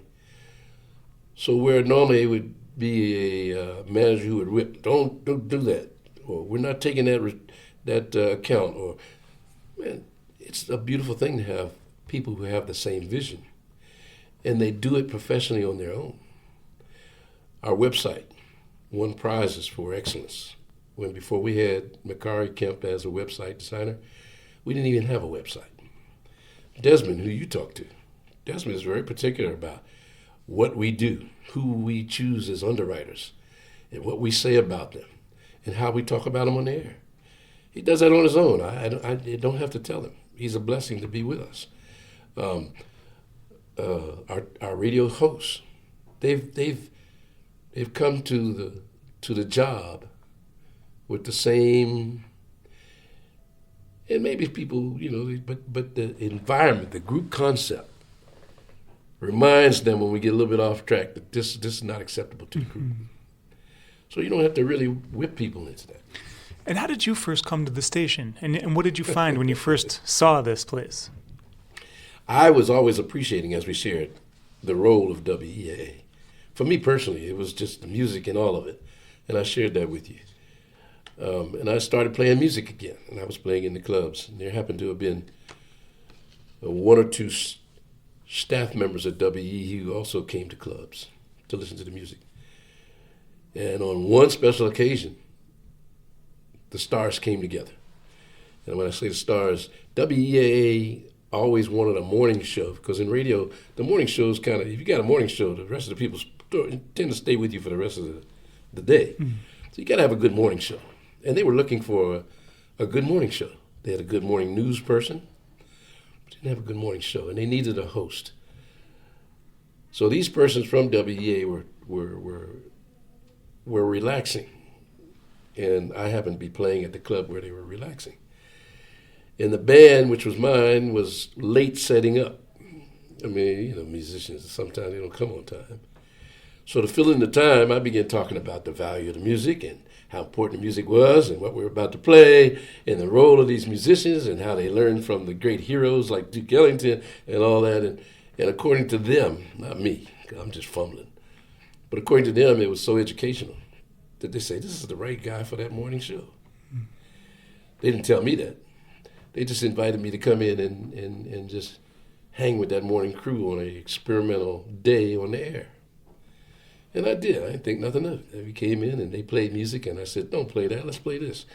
And we started talking about the history, and we would play a song, and I would talk about the history of the song, just because that's what I thought I was doing that day. But LaFontaine Oliver was listening. He was the then manager, and they were saying to him, yep, see? And it became the new morning show for WEA. And what was that show called? It was called The Baltimore Blend, like the cup of coffee. And let me step back and fill in some detail. What was your band called? Where was that club? Who were you talking to? The club that I met them was called Caton Castle, which at Baltimore was, prior to Keystone Corner and all the rest of it, was the premier jazz club. Deep in the hood. I mean, really in the hood. But it was like an oasis. Once you go inside, it was like being at Copacabana. So I had the job by Ron Scott, who's the proprietor of Caton Castle, to be the drummer, but also be the recruiter of musicians. So our job was to be the house band, and then we would recruit leading instrumentalists to front the house band. It'd be cheaper to hire them, and there would be something to feature every week. So that's what I did. And we had everybody from Gary Bartz to, I mean, it was all of it, but it was the same drummer and the same bass player and the same, maybe we would change piano players every once in a while. And around what year is this? Oh, I can't even remember. It's got to be like from the 90s through 2005 or something like that. And is it in the mid-2000s when you're first being recruited by Yeah, it was in the sort of around 2006 or 7. Okay. Because I was leaving the accounting practice and focusing more on music. Because of some other extenuating circumstances. My health, I am a diabetic, and while lecturing at the health department in Baltimore City as an accountant on what we were going to do to get more money in, I kept drinking orange juice, and the people were bringing me, and I went into a diabetic coma. And not talking about the coma, which is another thing. I was in a coma for over a week. And afterwards, I realized that accounting was too stressful. And I began to focus on other things that I liked. And music was one that I ignored. Wow. And that brought me closer to the music, and the rest is history. So how'd you end up becoming station manager here? That's what everybody asks. I don't know whether that's a good story or not. But we have had several station managers, and I think all of them were excellent. LaFontaine Oliver was a very good station manager. I had a lot of appreciation and admiration for his managerial skills. Was he a mentor in that sense? Not too much, because I admired and wanted to be a mentor under him, but he didn't stay long enough. I got hired, and 6 months later, maybe a year, he was going on to bigger and better things in New York. So the next manager was equally knowledgeable and influential and good, and they too didn't last as long. So there were several after LaFontaine Oliver. But in the stream of things, there were other aspiring managers that wanted to take that place. Marcellus Bassman Shepard, who you will be interviewing, he was my mentor because he taught me about radio. I knew nothing about radio. All I knew was that I was, quote unquote, an expert in jazz. I knew the music, but talking on a mic and saying, knowing what to say, I knew nothing. He taught me. For some reason, and he's such a charitable guy, because he didn't do that with everybody. But maybe he recognized what I had to offer, and I didn't have the skills to offer it correctly on radio. So he spent a lot of time correcting me. And I spent a lot of time accepting his corrections. I didn't rebel against them, because I knew nothing about radio. I mean, literally, no, I couldn't work a board, couldn't talk on the mic correctly, and he did that. He took the time. But he also was an aspiring station manager. And through several incidences, which he probably will share, I hope you get a chance to talk to him, he wasn't appointed. Instead, somebody who I also consider a mentor, who is a really great asset to station into Morgan State University. Dean Dwayne Wickham. He also was an inspiration because of his appreciation of excellence. He was a little disappointed with the manager before me. And without sharing a whole lot of information, I was leaving off the air one day after sharing many thoughts about the station with Dean Wickham and him sharing many pictures of what he wanted the station to be like in conversations just generally. When that previous station manager resigned, and there's a whole lot, I was out one day after leaving the microphone for my show, getting a pizza and headed home. And he called and said, "How would you like to be the manager?" And I laughed in the phone while chomping on the pizza. I said, "I'm not a radio station manager. I just learned how to be in radio over the last several years." He said, "But you got managerial skills," which I did. I was an accountant. I was the CFO of the city of Baltimore. Okay, but that's not really where I wanted to go. But maybe in his thinking, he thought, well, I could be the interim while the search was on, because there needs to be a search. It turned out not to be a search, and I've been happy. And if I'm still here, I think maybe he might be happy too. But whatever the case is, I'm still here. And how do you apply those skills you learned as a CFO and accountant to managing a radio station? I think my management approach to managing WEAA with all of its excellent team members is the same as it was with the health department or with my role as a CFO at a defense contractor manufacturing plant here in Baltimore, which I didn't even talk about, has been the same. You hire good people and you provide an atmosphere that allows them to know that they are appreciated and to know that mediocrity is not the goal, to continually improve. What you did yesterday, make it better today. Excellence. And you have to provide that kind of atmosphere that encourages that and discourages mediocrity. And you don't manage people by beating them into that, reprimanding them into that, disciplining them into that. You do that by providing an example of excellence, both in the way you deal one-on-one. If there's a problem in conduct, you don't reprimand a person with the group present. Reprimands are done in private. Compliments are done in private and in public. And that style of management is my style, and I think it works. It always has worked for me. That doesn't work for everybody. My friend, very close associate, who I mentioned very briefly earlier, that brought me to Baltimore, he's a Harvard MBA. And he learned at Harvard that management is more like a disciplinary thing. You know, people, almost as I equate it to slave and slave master. Be a good accountant, be a good this. If you're not, you could lose your job, or you could lose vacation time, or you could, it's that kind of management by fear. And he and I talked about that quite a bit, used to. And we decided that was a slave template for management, and the template that we thought worked best, particularly among African Americans who have that history of being under that kind of management, both way back as well as now, that we don't want to impose that kind of management on people in order to encourage them to be excellent. So it's a practice. It's something that I, whether it's appreciated or not, that I'm proud of from a management standpoint.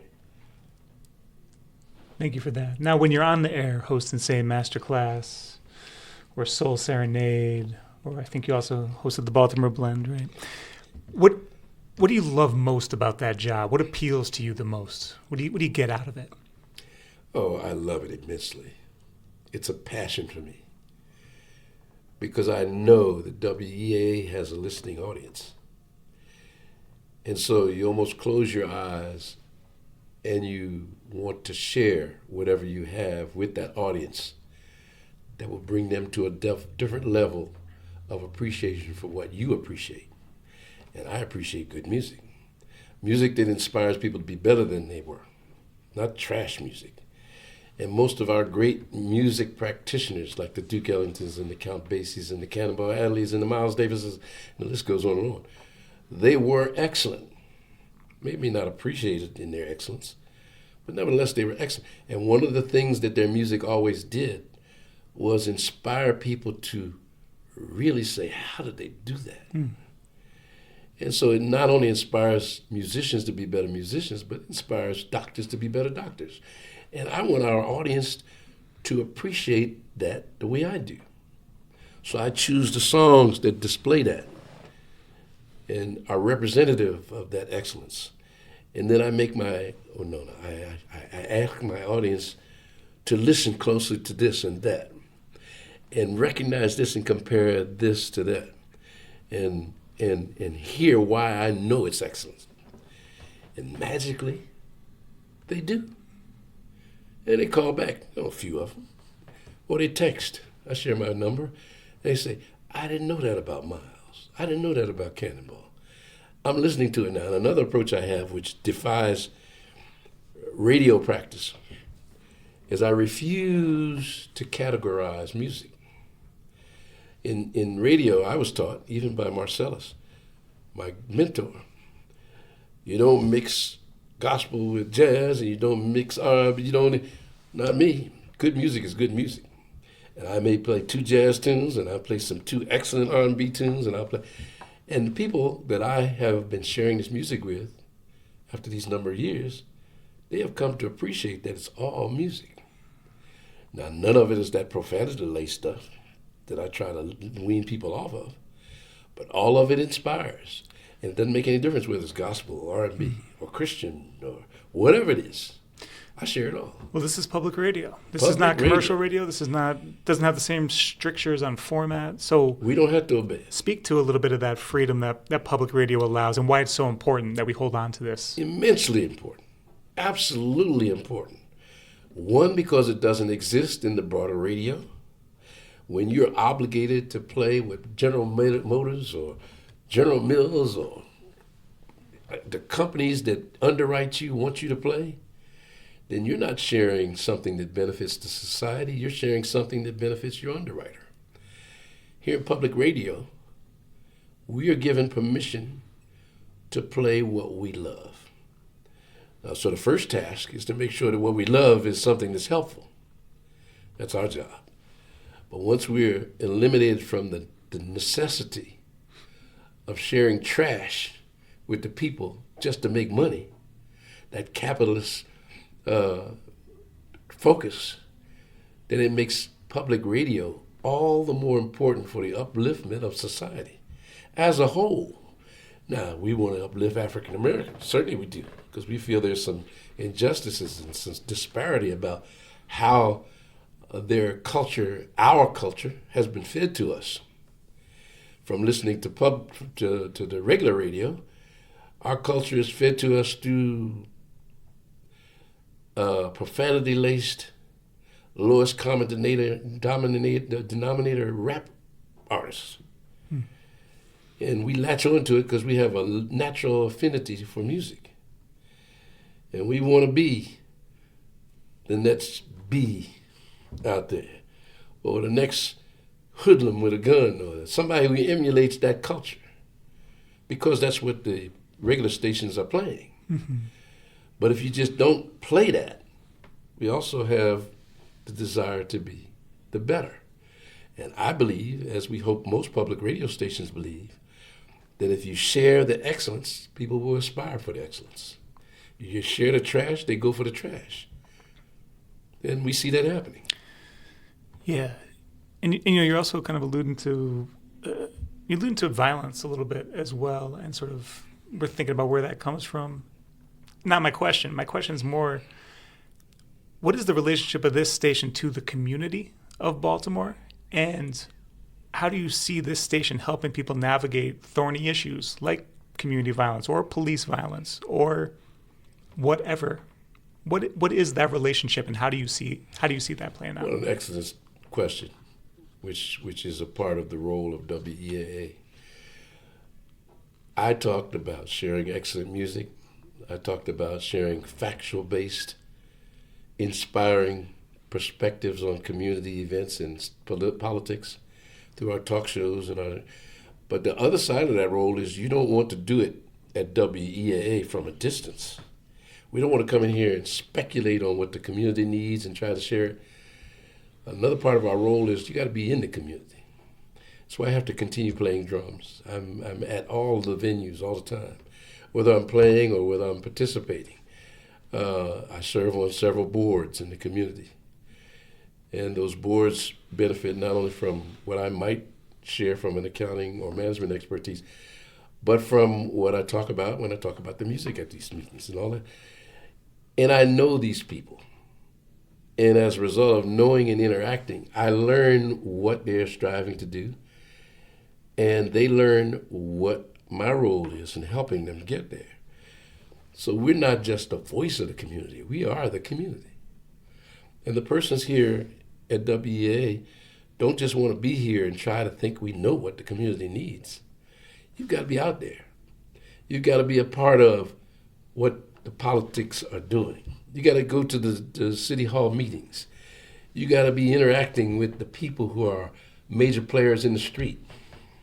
They talk about the riots for Freddie Gray on Pennsylvania Avenue, in the drug problem on Pennsylvania Avenue. I can walk on Pennsylvania right now, and I have to walk slow because I have to be slapping hands with people I know. I know them personally. Maybe their situation hasn't changed as a result of knowing me, but I know them and they know me. And something changes, because I hear every once in a while some of them listen to my program. But the fact that you know the community and those people can talk to you, not just from a distance, makes us better able to serve the community. And is there something specific about HBCU radio itself that allows this to happen? Maybe speaking to the relationship of Morgan to the community as well. I mean, why is it so important that we preserve this medium, It's important because our own existence as a world depends on public radio.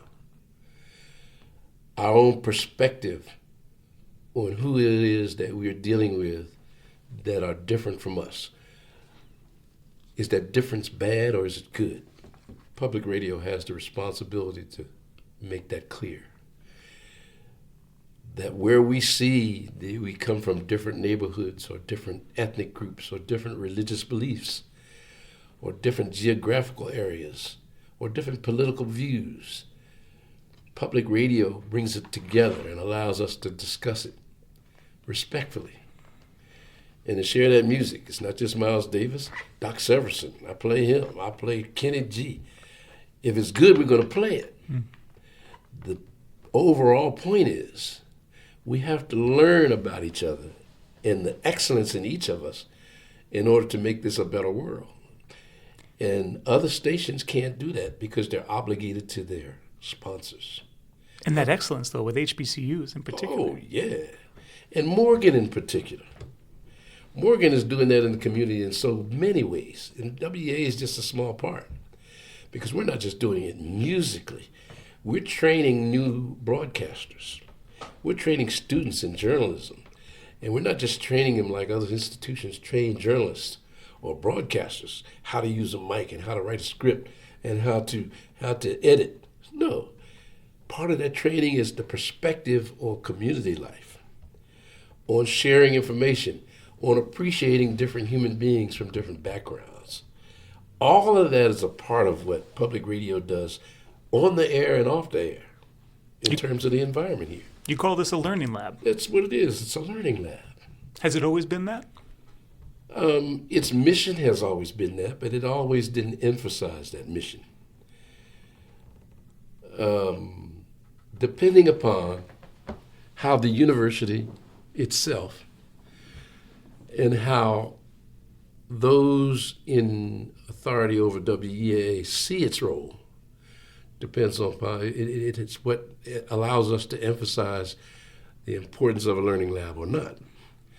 Sometimes people come in to our meetings or they look at WEA and say that the reason why you're not making money and being more self-sufficient is because you're not getting enough underwriting. And you're not getting enough underwriting, dear public radio, because your ratings are not high enough. And in the general radio atmosphere, your ratings is what drives the ability to get money. People want to know if I'm going to advertise, well, not advertise, they want to underwrite with you. Your ratings don't tell me you're getting the listeners. Well, two things they don't recognize. One is that we're not shooting for the underwriters. We're not shooting for the ratings. And even more debatable is, I'm not so sure the ratings reflect our listeners. I'm an old man. I mean, I really am. I'll be 77 in December. I have not yet once been solicited by somebody looking for a rating. Nobody's ever polled me or anybody in my family. In fact, nobody I know has ever been asked. And yet we get these ratings that say the whole public has been polled and this is where you stand. I don't believe it. I don't believe it by the people I run into. I don't believe by the people who listen to us. Our ratings come from our influence. And if there was some method of measuring our influence, I think we'd have a better picture of our value. And ratings companies exist for money too. And I don't think we get a correct picture of WEAA.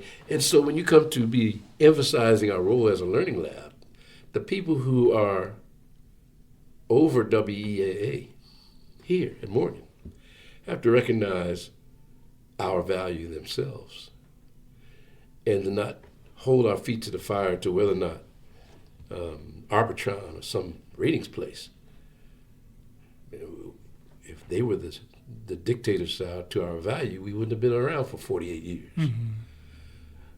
We wouldn't have created a Kwesi Mfume or Dr. K or a Big Jim. The people that come out of WEA are priceless to the community. They come out and do big things. So is our value in the ratings from Arbitron or whatever the places are, or are they in the people who come out of here and become influences on the community and participants in the uplift of the people? As an employee here and as a manager here, you've had to navigate some significant challenges, from, you mentioned the Freddie Gray riots, there is COVID, there is local politics, there is loss, right? I know that you lost a gospel host here, Tyra Womack, in 2020. Shot. How do you, as a manager, respond to that for your team and in-house? Oh, it's rough. That person that we lost through a violent crime was very valuable to us because she embodied the role of gospel radio for us. Her personal life was an example of a person who would live the life of Christ, a follower of Christ as a Christian. And she displayed that in just what she did on the air as well as she did in her community life. So to lose somebody that valuable, that was not only influential with us and her peers, but with the people that she went to church with and others. So they listened to her. She did what we want everybody to do. She was a part of the community and all of it. So when we want to inspire the staff, when we lose somebody like that, we make sure the staff is well aware of how much we valued her. And that because she is gone from us physically, that role she played is something we don't want to deny. We don't want to ignore. We don't want to think that she met some kind of penalty, that she actually is part of our history. We named the studio after her. You see her picture out there and on that. We have talked with her parent. We still stay in touch with her religious community.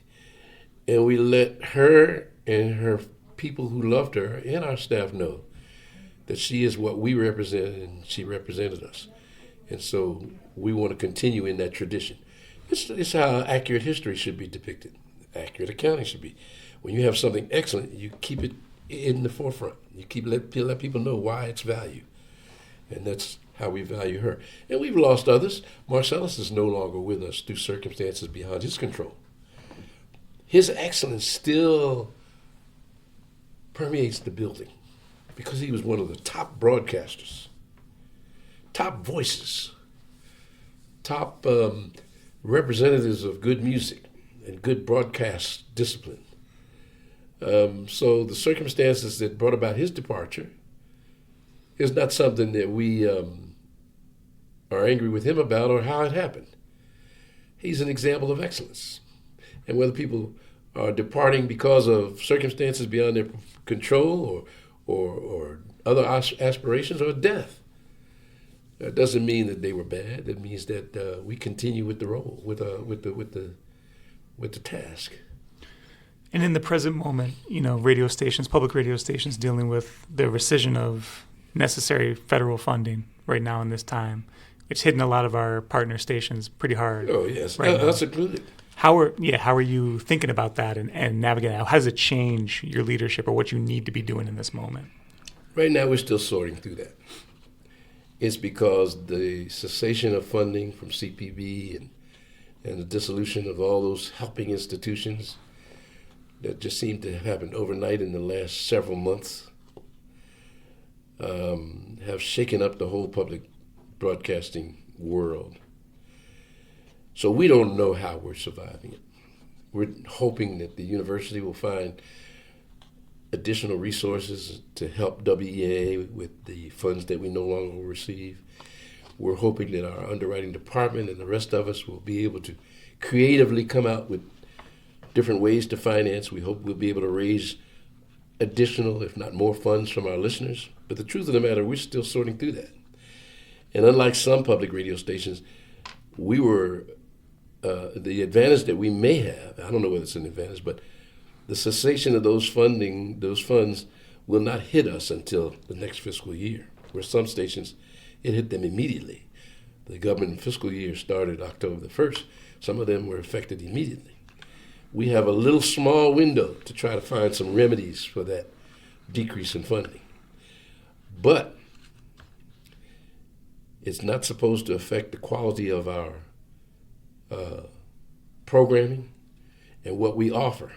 And if we have to reduce staff size or something, the biggest thing we're trying to do is to make sure we don't decrease or lessen the programming that reaches the public. Ideally, is to have our programming emphasis be just as impactful as it was if we had twice as much funding. Mm-hmm. And there just won't be a Robert Shahid around, to pay, or somebody else. Or maybe I'll volunteer. I don't know. I'm old enough to do it without it hurting me. But the point is that we haven't worked through that yet. Mm-hmm. But what we're determined to do is to be excellent no matter what. Okay. I'm going to bring us to a close here, and I know our time is running thin. So how do you think about, as a leader at this station, how you're going to transition those duties? Is it something you think about? Oh, yes. Night and day, constantly.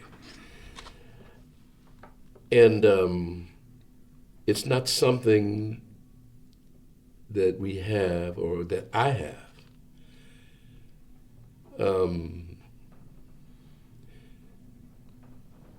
Enough total consensus of opinion from the whole university as well as this staff on how to achieve the remedies or to obtain the remedies it takes for us to continue to sustain ourselves. I don't have it. We have gotten inclinations that indications that university upper management is working on some things, but I think the university is faced with other challenges that sometimes take the focus away. And I wish,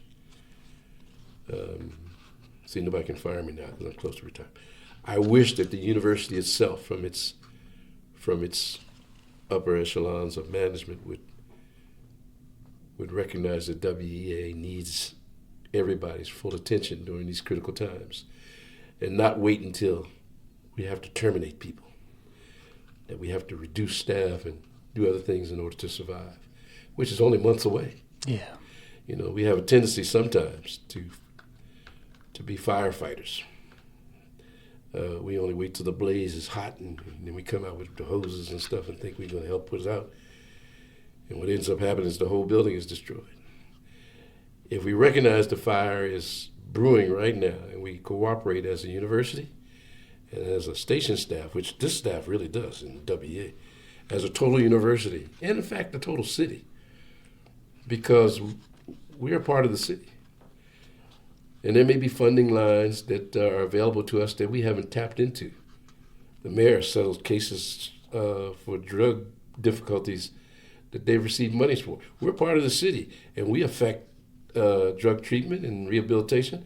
Why shouldn't WEA be a recipient of some of those? There's so many ways to get money. Some preventative care for the station. So, but we're not tied in close enough to the big picture for people to be recognizing the emergency. What's your proudest accomplishment in life, and what gives it the most meaning today? Oh, I'm not ready to share that one. Because if I share it, it takes two different things. My proudest accomplishment in life are my two sons, who, as I always aspired to be and have not achieved, are totally financially independent. They are independent businessmen. They're married with children who are also independent business people. They're ethical, moral, upright human beings in a society that do not depend on anybody for their jobs or their income, and are productive and are doing extremely well. You want to talk about proudest accomplishments? That's it. So you said your 77th birthday is right around the corner here. So obviously we're not going to be able to get to the entirety of your life in an interview like this. But Good. If there's anything we left out, or that you left out a whole lot that you want to get on the record, and something you didn't small. tap into the most serious thing. But because of time, I'm not even going to tell you what Oh it is. no, a cliffhanger. A cliffhanger. I got to go. Tune in to public radio. It might be shared at some point in the future. I love it. All right. Well, Robert Shahid, we really do appreciate your time, all the work that you've done for WEAA, and your involvement with this project, the HBCU Radio Preservation Project. So I'm really appreciative, and thank you for doing this. Really appreciate all of you all, and that what you're doing is what we wish we could have been the catalyst to do. And the fact that you all have the whatever it takes to get it done, it'll be appreciated by HBCUs and by public radio from now on. Thank you, sir.